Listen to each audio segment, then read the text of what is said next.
Welcome to Work World Writing. Today we're talking about pushing students towards persuasion. The reason we want to push students towards persuasion is because it's the fastest way to produce good writing. Persuasive writing seems to provide students with the best opportunity to produce the kind of writing that we care about. This is good leads and endings, writing that has good word choice, sentence variety, writing that has sections in it and paragraphs that are logical and focused. And persuasive writing doesn't really have a set length. I know a lot of teachers really want to give students a set number of pages and set number of words to write, and that's really a very, very bad idea.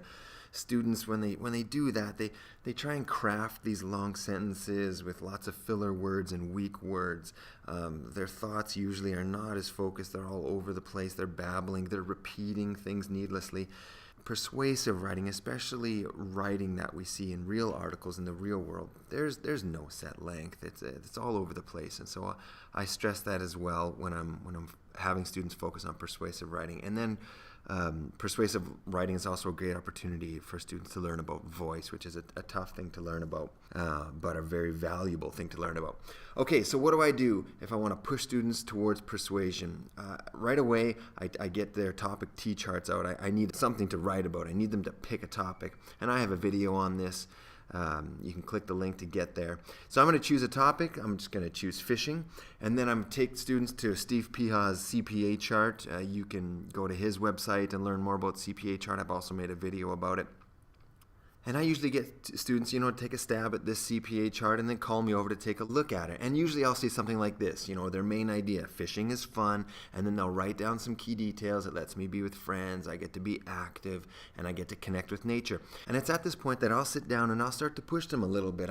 I'll ask them, look at that main idea. Can I get that a little more focused? And if I can get that main idea just a little more focused, it's going to tighten up the logic, it's going to tighten up those details, and that's going to help them find the right audience to write about. And then they can get into that voice and all that good stuff. And so I'll challenge them on that. Fishing is fun. Can we step that up a notch? And maybe they will a bit. And then, okay, let's talk about winter fishing and a very more specific kind of fishing. And so what details can we find about winter fishing? And they'll come up with something, how to stay safe while winter fishing and equipment and techniques. And I'll push even further if they're ready for that. And maybe we'll get into something like how do we catch pickerel in winter? And the more focused I get, the better my persuasive piece of writing becomes. And so they've got their focus topic there and their key details that are going to support that.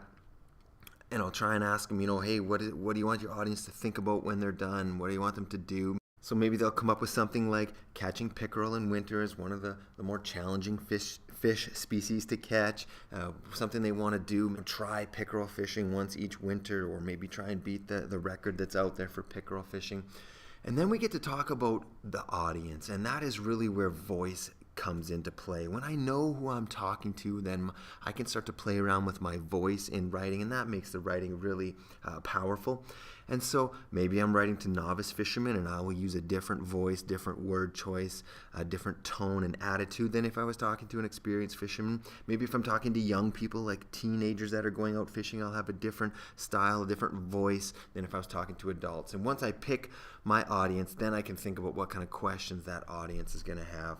And so that's really the process that I would take students through. Sometimes students aren't ready for that, for whatever reason. Maybe they've written a few persuasive pieces and they want to switch it up a bit, or maybe, this chart is a little intimidating, or they're a reluctant writer and they don't know what to write about. Usually that I'll get them to write something narrative, maybe something like a memoir, for example, or maybe they just have a great story, a great memory that they want to share, and so they'll start with that. And that often happens where they don't start out with something that's persuasive, they start out with something narrative. And so I'll show you an example. Here's a really common one that I get, I broke my arm, or something about my hockey season, or this thing happened to my pet or my favorite animal, or something like that. So this is a very typical memoir. This day just so happened to be I broke my arm. It was my first broken bone, and it happened 13 years ago. It was a chilly winter day. Okay. And so they tell their story, and then they bring it to me to look at, and I want to push them towards persuasion. And now I'm careful about this. There are times when I just need to let the story be. Students need to get pieces of writing under their belt. They need to publish and be finished with their piece of writing. And so sometimes I'll say, hey, that's good, let's move on to something new. But if they're ready to be pushed, then I'll start to push them towards persuasion.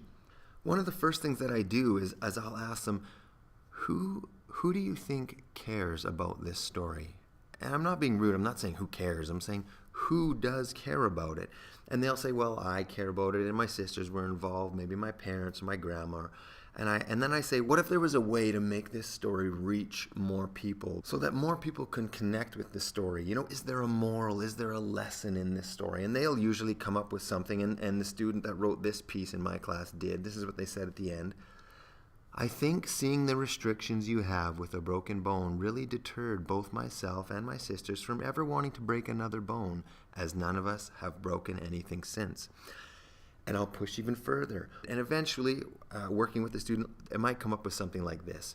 Tips for when bones break, how to play safe to prevent breaking a bone, the moment of impact, and the first recovery steps. And this has more of a persuasive tone.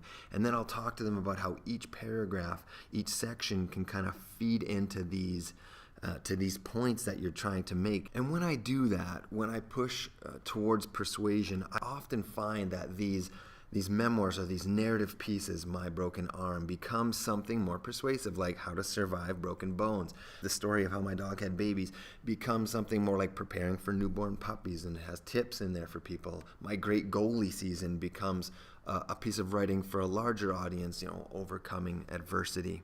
And after I've shown students how their narrative writing can become more persuasive, I sometimes will pull out that CPA chart and show them that really we worked back towards that CPA chart. We just kind of did it backwards. And then I'll encourage them and say, hey, next time if you go to the CPA chart first, it'll get you towards that quality piece of writing faster and faster. And then oftentimes when I take that memoir or that narrative piece of writing, I can then have a healthy discussion with them about their audience and leave people with something to think about or do. And it just turns into a really natural conversation about how we can write more persuasively. I do try to push my students towards persuasion because, like I said, I think it's the fastest way to get to that really good writing.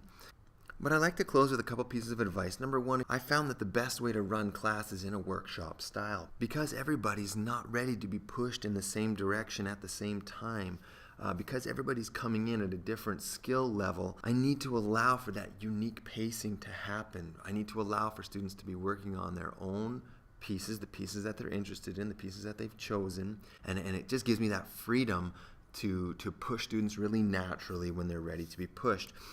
And so because I'm using a workshop-style learning environment, I get the chance to give live feedback to their assignments. I don't throw marks on their assignments. I don't take assignments home and mark them by myself at nighttime. I want to sit down right next to the student, go over their piece with them, and give them that very essential feedback right in front of them. And then I get a sense of the pacing that they need and how to push them towards becoming that best writer as quickly as possible.